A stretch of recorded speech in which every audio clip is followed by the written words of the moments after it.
자, 오늘은요, 아주 중요한 부분을 살펴볼 겁니다. 로마서 13장 1절, 2절인데요. 제목은 권세들에게 복종하라. 우리 한국교회가 명확하게 알아야 할 부분을 오늘 설명드릴 거예요. 같이 상고해 보도록 하겠습니다. 말씀을 먼저 읽어볼까요? 1절, 2절인데요. 우리 한 목소리로 크게 읽어볼게요. 시작. 각 사람은 위에 있는 권세들에게 복종하라. 권세는 하나님으로부터 나지 않음이 없나니 모든 권세는 다 하나님께서 정하신 바라. 그러므로 권세를 거스르는 자는 하나님의 명을 거스름이니 거스르는 자들은 심판을 자취하리라. 아멘. 네, 권세들에게 복종하라. 그거에 앞서서 제가 지난주 설교를 이제 편집하다 보니까 중요한 부분이 빠졌어요. 그래서 제가 보충하겠습니다. 제가 원고를 잘 안 보기 때문에 가끔 빠진 경우가 있는데, 그래서 유익이 제가 편집을 하기 때문에 제 설교를 다시 본다는 거예요. 그래서 이게 빠졌구나 그런 생각을 하게 됩니다. 뭐냐면 3절을 제가 설명하면서 12장 3절을 설명하면서 마땅히 생각할 그 이상의 생각을 품지 말고 오직 하나님께서 각 사람에게 나누어 주신 믿음의 분량대로 지혜롭게 생각하라 하면서 제가 이 말씀을 설명드리면서 어떤 설명을 했죠? 그럼 하나님이 우리를 바보 취급하는 거냐, 생각도 못하게 하는 거냐, 우리를 우매화시키는 거냐, 우둔하게 만드는 거냐, 이런 구절이 아니라는 거예요. 그래서 제가 설교 당시에는 뒷부분에 말씀드리라고 했는데 그냥 넘어갔어요. 이게 뭐냐면 마땅히 생각할 그 이상. 그 마땅히 생각할 건 뭘까요? 마땅히 생각할 거는 바로 로마서 전체 주제잖아요. 우리의 아무런 공로 없이 하나님이 자격 없는 죄인을 선택해서 불러주셔서 의롭다 하신 그 복음, 그 은혜, 그것만 생각하라는 거예요. 그것만 생각할 때 우리가 어떻게, 지난주 주제죠? 여러 은사들 때문에 갈라설 수가 있고 형제들끼리 하나가 못 되고 나눠질 수 있겠냐, 이렇게 말을 가는 겁니다. 그래서 이 지난주 설교를 제가 쫙 보다 보니까 로마서 12장 5절 이하에는 사실은 고린도전서와 같지 않게 이런 은사는 이렇게 하라, 이런 은사는 이렇게 하라. 그래서 뭐 예를 들면 섬기는 일은 섬기는 일로, 가르치는 자는 가르치는 자로, 또 위로하는 자는 위로하는 일로, 이렇게 각각 은사대로 이렇게 행하라 나왔어요. 그럼 목사님, 그것 때문에 분란이 일어났다고 볼 수는 없는데요? 라고 할 수 있지만 사실은 이 내면에는요, 여러분, 이런 일이 제대로 안 됐기 때문에 바울이 썼다고 보는 게 맞아요. 공부를 잘하고 있는데 TV 보지 말고 공부해! 게임하지 마 공부해! 하는 엄마 아빠가 어디 있어요? 안 하니까 떠드는 거지. 그래서 바울도 로마 교회에서 그런 마음으로 썼다라고 보면 되겠습니다. 13장을 보겠습니다. 13장 권세자들에게 복종하라. 우리 한국 교회에 우리 꼭 알아야 될 그런 문제예요. 자, 보면요, 뭐라고 시작합니까? 각 사람은 위에 있는 권세들에게 복종하라 라고 하면서 명령문을 써요. 로마서를 우리가 쫙 봤지만 그렇게 명령문, 뭐뭐 하라 이렇게 하는 경우는 그렇게 많지 않았어요. 다 이렇게 권면에 조로했는데 아주 강력하게 사도 바울이 명령어를 사용하면서 명령문으로 했다는 거 되게 중요하고요. 그 다음에 각 사람이라는 게 중요해요.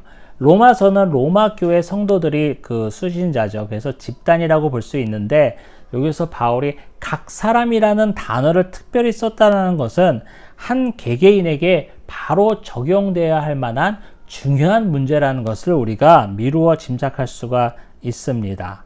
자, 여기서 권세자들에게 복종하라 그랬습니다. 이 권세자들은 우리가 흔히 생각하는 것처럼 정말 권세를 잡고 있는 자들이에요. 정부, 정권이라고 할 수 있죠. 바울 당시에는 권세자들은 누굽니까? 로마 황제를 위시로 한 로마 정부예요. 로마 정부에게 복종하라, 이런 말을 썼어요. 로마 교회가 로마 정부에게 복종을 별로 하지 않았음을 우리가 단적으로 알 수 있는 그런 내용입니다. 당시는 로마 그 제국이 정말 많은 부분을 다스리고 있었잖아요. 우리 유럽의 남부로부터 시작해가지고 지중해 연안, 그 다음에 소아시아 지역, 또 밑으로는 북아프리카 지역에 이르기까지 지중해 연안에 있는 그 땅들을 그 역C자형으로 해서 다스리고 있었죠. 그러면 로마의 교회의 교인들은 어차피 로마의 시민입니다. 로마의 시민이거나 로마에 속해 있거나, 그러면 당연히 로마 정부에 복종하는 게 맞죠. 이 복종하라는 것은 우리가 막 맹목적으로 막 굴복하고 굴종하 이런 게 아니라, 어떻게 보면 거기에 영향 아래서 그 영향을 받으며 살아라, 이런 뜻으로 해석할 수가 있습니다. 자, 그러면 당연히 로마의 그 제국 안에 있는 로마 교회이기 때문에 로마의 그런 지배를 받는 것이 당연한데, 왜 지배를 받지 않으려 했으니까 사도 바울이 붓을 들어서 권세에 복종하라, 이런 말을 했어요. 이거는 당시 상황을 알아보면 좋아요. 왜냐하면 로마 제국이 어떤 나라입니까? 기독교인들을 탄압하고 또 굴복시키고, 더 나가서 그들에게 경제적인 불이익을 주는 것을 서슴지 않았던 제국이에요. 그리스도를 믿는다는 그 말로 그것으로 사람을 잡아가서 모진 고문과 박해를 하고, 그들에게는 일거리도 주지 않고 아주 경제적으로 많이 그런 차별과 배제를 시켰던 때가 바로 로마 제국입니다. 이런 로마 제국 앞에 그 제국에 복종하기가 쉬웠을까요? 어려웠을까요? 어렵죠. 입장을 바꿔서 생각해 보세요. 우리나라가 이제 그렇진 않지만, 우리나라는 뭐 헌법상 종교의 자유가 있고 그렇지 않지만, 만약에 우리나라 정부가 그리스도인들을 핍박하고, 그리스도인이라고 그러면은 취업과 직업 선택과 진로에 있어서 불이익을 준다면, 모여서 예배드리는 것을 막 탄압한다면, 저와 여러분 중에 이 정부에 대해서 호감을 갖고, 그래, 에휴, 나라에서 이렇게 하니까 우리도 따라야지, 이렇게 할 사람이 몇이나 있겠어요. 지금 로마 교회의 구성원들이 당한 현실이 이거예요. 자기들을 막 잡아가고 모진 고문을 하고 일거리도 안 주고 핍박을 하는 그 정부에 로마 교인들이 복종하기가 쉽지 않죠. 그래서 사도 바울이 복종하라는 말을 했습니다. 여러분, 근데 중요한 또 대전제가 있어요. 뭐냐면, 아무런 정부에 대고 아무런 권세에 대고 복종하라는 것은 아닙니다. 부정부패한 정부, 또 부당한 정부, 그런 세력에는 우리가 맞서 싸울 수 있는 용기가 있어야 돼요. 마치 6, 70년대 또 7, 80년대 민주화 시기에 우리나라, 또 각 교회도 그렇고, 또 우리 성당으로 치면은 뭐 정의구현 사재단도 그렇고, 얼마나 또 민주화 운동을 앞장섰던 교회와 또 종교 지도자들이 얼마나 많습니까? 그렇듯 그런 부당하고 부패하고 부정한 정부에는 우리가 마땅히 저항을 해야 맞아요. 아유, 나라가 하라는데 뭐 그냥 나쁜 짓이 있어, 나라가 하라는 대로 해야지, 이런 거는 아니라는 거예요. 복종하라는 의미가. 자, 기독교 로마 정부에도 마찬가지예요. 기독교를 탄압하지만, 기독교를 핍박하지만, 그래, 로마 정부가 우리 황제가 기독교를 탄압하고 믿는 사람을 잡아가더라 했으니까 나도 교회 가서 옆에 있는 집사님 잡아가다가 꼬질러야 되겠다, 이렇게 하라는 건 아니라는 거예요. 그거는 아니고, 그 밖에 우리 교회래네, 나라 전체적으로, 그다음에 국가 전체적인 그런 시스템, 제도, 그것을 우리가 인정하라는 거예요. 따라가라는 거예요. 왜 따라가냐면은 바울이 얘기했어요. 1절 하반에 보면, 권세는 하나님으로부터 나지 않음이 없나니 모든 권세는 다 하나님께서 정하신 바라. 뭡니까? 비록 우리를 핍박하고 잡아가두는 로마 정부지만, 그 정부의 권세는 누가 주셨다고요? 하나님이 주셨어요. 아니 그럼 목사님, 하나님이 뭐 그딴 권세를 주십니까? 교회를 핍박하는데, 교회인들을 잡아서 가두는데 왜 그런 권세를 왜 정부에게 주십니까? 라고 물을 수가 있어요. 그것은 먼데 시선을 돌리면은 하나님은 어차피 만왕의 왕이시고 이방 정부와 이방 국가와 또 이방의 왕들을 사용하셔서 그의 구속사를 이끌어 나가시는 분 아니에요? 하나님은 뭐 구약에서도 많이 나왔잖아요. 그렇죠? 뭐 바빌론이라든가 아시아라든가 이런 왕을 통해서, 이런 국가를 통해서 이스라엘을 힘들게 만들고 또 포로 생활을 만들게 만들고, 그 더 나가서는 다시 돌아왔지만 그 과정을 통해서 이스라엘은 엄청난 고통을 받게 되죠. 몇백 년 동안. 하지만 하나님은 그 순간에는 바벨론과 아수리아를 사용하신 거예요. 허락하신 거예요. 왜요? 그의 전체적인 구속사를 완성시키기 위해서. 로마 정부도 기독교인을 탄압하고 교회를 짓밟지만 하나님이 또 그 정부를 사용하신 것 뿐입니다. 그렇기 때문에 비록 교회를 탄압하는 로마 정부라도 그 정권은 어디서 나왔다고요? 그 힘은 하나님이 주신 것이고 하나님이 정한 것이다 라는 것을 우리가 알 수 있습니다. 여기서 제가 꼭 살펴보고 싶은 말이 있어요. 뭐냐면 세상 권세에 복종하라는 이 말을 잘못 이해하고 또 적용하는 사례가 많이 있습니다. 한 가지 말씀드리면 세상 권세, 세상 법이 어떻게 교회를 지배할 수 있냐, 이렇게 말하는 사람도 있어요. 그 사람들의 말은 뭐냐면 세상은 그토록 타락하고 더러운데 그 더럽고 타락한 세상의 권세가, 세상의 법이 어떻게 신성한 하나님의 집인 교회를 지배할 수 있냐, 이거예요. 교회에 영향을 미칠 수 있냐, 이거예요. 그런 사람에게 저는 이런 질문을 하고 싶어요. 그러면 교회는 깨끗하고 선합니까? 더 나가서 이런 질문을 하고 싶어요. 그러면 당신은 세상보다 깨끗하고 선합니까? 그렇지 않아요. 이거는 정말 그 위험한 생각입니다. 교회는 선하고 세상은 악하다란 이 이분법적인 사고방식은 마치 초대교회의 영주지회도 같아요. 나의 육신은 더럽고 추잡하고 나의 영혼과 혼만이 깨끗하고 순결하다고 생각했던 그 초대교회의 영주주의와 같은 지금 오류를 범하고 있던 거예요. 세상은 악하지 않습니다. 아니요, 악하지만은 않다고 얘기할까요? 교회도 선하지만은 않죠. 어차피 세상이나 교회나 더러운 죄인들의 집단입니다. 교회가 깨끗한 게 뭐가 있어요? 교회가 더 세상보다 정결하다고 말할 수 있는 부분이 뭐가 있어요? 세상에 있는 모든 악이 교회에도 그대로 있는데 말입니다. 그거는 정말 짧은 생각이에요. 마치 교회만이 하나님의 사랑을 받는 것처럼, 하나님의 모든 눈동자가 교회에만 꽂혀 있는 것처럼 생각한다는 거예요. 그건 하나님을 잘못 이해하고 있는 거죠.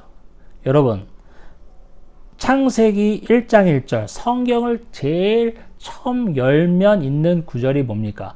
우리 다 같이 암송해 보겠습니다. 시작. 태초에 하나님이 천지를 창조하시니라.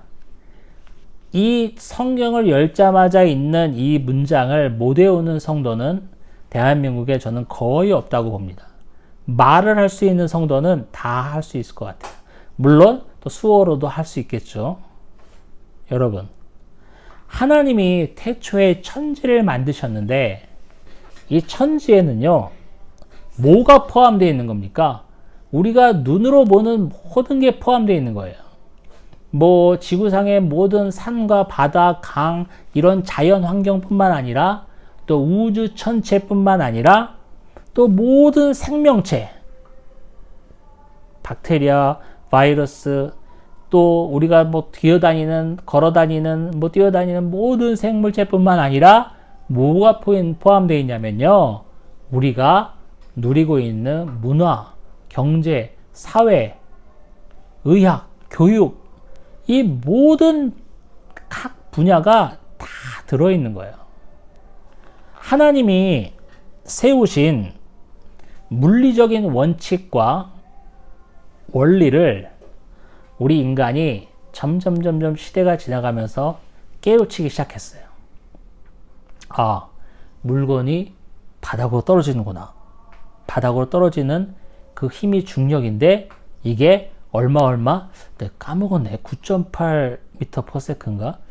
까먹었어요. 얼마 힘으로 떨어지는구나. 이걸 알게 된 거예요. 사람이 그 원칙, 원리를 알게 되기 전부터 그 물건은요, 그 힘으로, 그 속도로 계속 떨어지고 있었어요.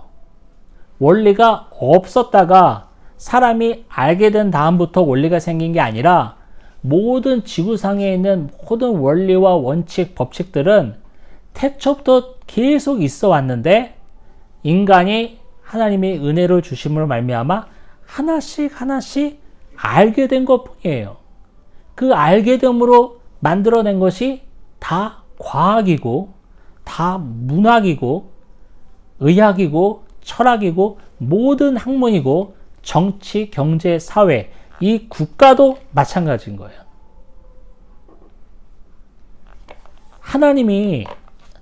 교회는 하나님이 만드시고, 이 땅 가운데 있는 모든 국가와 정부는 하나님이 만드신 것이 아니라고 생각한다는 것은 창세기 첫 문장을 제대로 이해하지 못한 거예요. 하나님은 이 땅 가운데 있는 모든 것을 만드신 분이에요. 우리가 생각하고 보고 느끼고 아는 모든 것 다 하나님이 만드셨고 지금 이 순간에도 운영하고 계신 거예요. 운영한다는 게 뭐죠? 하나님이 그 운전하신다고 생각하면 돼요. 그 오퍼레이터죠? 그 작동을 하시는 거예요. 앉아서 하나님이 계속 조종을 하시는 거예요. 운전을 하시는 거예요. 이렇게 이 땅 가운데 많은 어려움들도 있고 전쟁도 있고 기근도 있고 뭐 수해도 있고 여러 가지는 있지만 이 모든 것들이 하나님이 지금 운행해 나가시는 작용일 뿐입니다. 그래서 교회만 하나님이 만드셨고 세상은 하나님이 만드지 않은 것처럼 여기는 것은 정말 하나님을 제대로 이해하지 못한 것이고 창세기 1장 1절을 제대로 인정하지 못하고 이해하지 못하는 행동입니다. 코로나가 한창 퍼질 때 서울의 모 교회에서는 정부 방역 지침을 어기고 다 모여서 예배드리는 그런 한 교회가 있었습니다. 아주 유명한 목사님이 끌고 다니는 교회인데요. 거기서 주장한 건 뭐였습니까? 왜 세상의 권세가 교회한테 이래라 저래라 하냐는 거예요. 그리고 심지어는 그 목사님은 이렇게 우리가 모여서 예배를 드리면 집회를 하면 하나님께서 코로나 감염도 막아주실 것이다 라고 아주 그런 설교도 하면서 사람들을 모으고 그랬습니다. 마치 그 사람들은 뭐와 같냐면 신앙과 과학을 분별하지 못하는 거예요. 그 사람들의 생각에는 과학을 따르는 것은 신앙을 저버리고 배교하는 것처럼 여깁니다. 아주 어리석은 제가 말도 안 나오는 그런 일입니다. 아까 말씀드렸잖아요. 과학을 따르는 것은 하나님을 저버리는 게 아니에요. 과학도 하나님이 만드신 피조물에 지나지 않아요. 왜?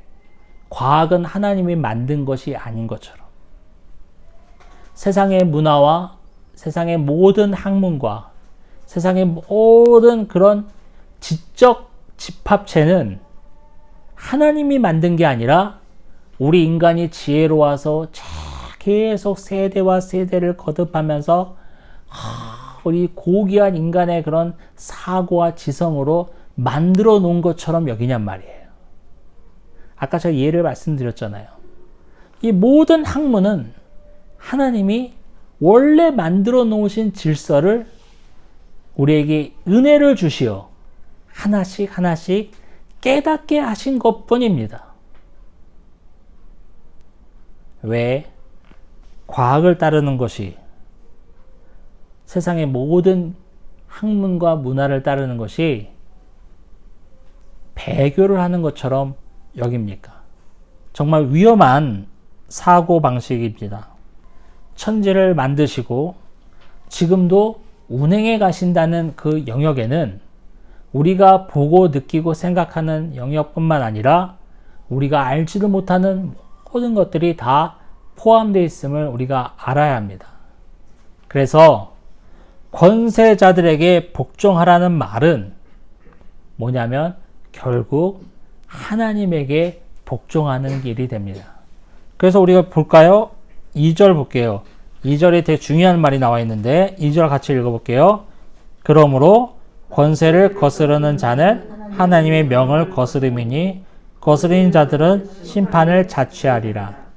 뭐라고요? 권세를 거스르는 자는 하나님을 거스르는 꼴이 되는 거예요. 나는 믿음만 있으면 돼.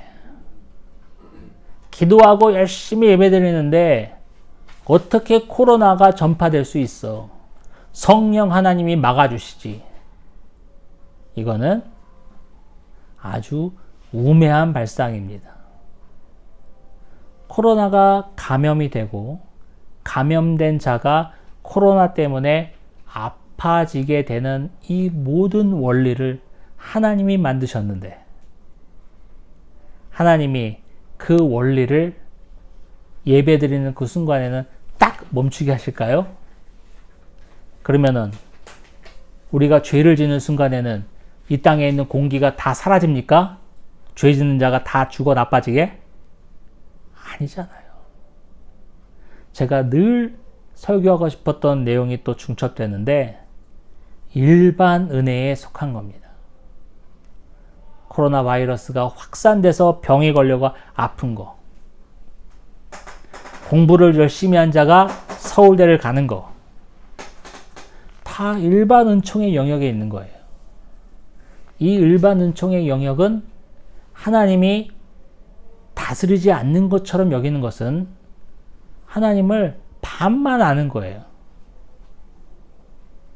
이 땅의 모든 사람들, 믿는 사람이든 안 믿는 사람이든 다 누릴 수 있는 이 땅의 모든 사회 질서 체계, 또 이런 국가 운영 체계, 법 체계, 이런 것도 하나님이 우리에게 허락하신 부분에 속한 거예요. 그렇기 때문에 교회 다니고 신앙생활하는 우리 모두는 국가의 의무에 충실해야 되고 세금도 열심히 내고 교회도 세금을 내야 되죠. 또 군대도 가야 되고 교육도 받아야 되고 모든 의무를 다 해야 합니다. 그리고 그 의무를 다 했을 때 국가에서 주는 모든 권리도 다 누릴 수 있습니다. 이 모든 것들이 다 뭐라고요? 하나님이 정하신 것이다. 이 모든 것들을 따르지 않는 것은 뭐라고요? 하나님을 따르지 않는 것이다. 하나님은 그런 것들도 만드시고 운영해 가시는 분이에요. 우리가 편협한 생각을 갖지 않았으면 좋겠습니다. 하나님은 지금 이 순간 우리와 함께 하시고 우리를 구속하시고 견인하시고 또 나중에 영화롭게 하실 분이지만 아울러 우리가 살고 있는 이 땅에 모든 문화와 학문과 국가 운영 체계와 법 체계를 지금도 운영해 가신다는 것을 한시도 잊지 않는 저와 여러분 되기를 주님의 이름으로 축원합니다. 기도하겠습니다. 하나님, 그렇습니다. 권세에 복종하라는 말을 오늘 다시 한번 생각해 봅니다. 교회에만 하나님이 있고 세상에는 하나님이 관여하지 않는 것처럼 여기는 어리석음이 우리에게 없게 하여 주옵소서. 오히려 권세에 복종하지 않는 것이 하나님께 복종하지 않은 것임을 아닌 것임을 명심하게 하여 주옵소서. 참다운 그리스도인이라면 이 세상적으로도 올바른 시민 의식을 갖고 이 땅 가운데 살아가는 시민이어야 함을 알게 되었습니다. 주님, 이 모든 것을 주장하시고 운행해 나가시는 하나님의 이름을 찬양합니다. 예수 그리스도의 이름으로 기도합니다. 아멘.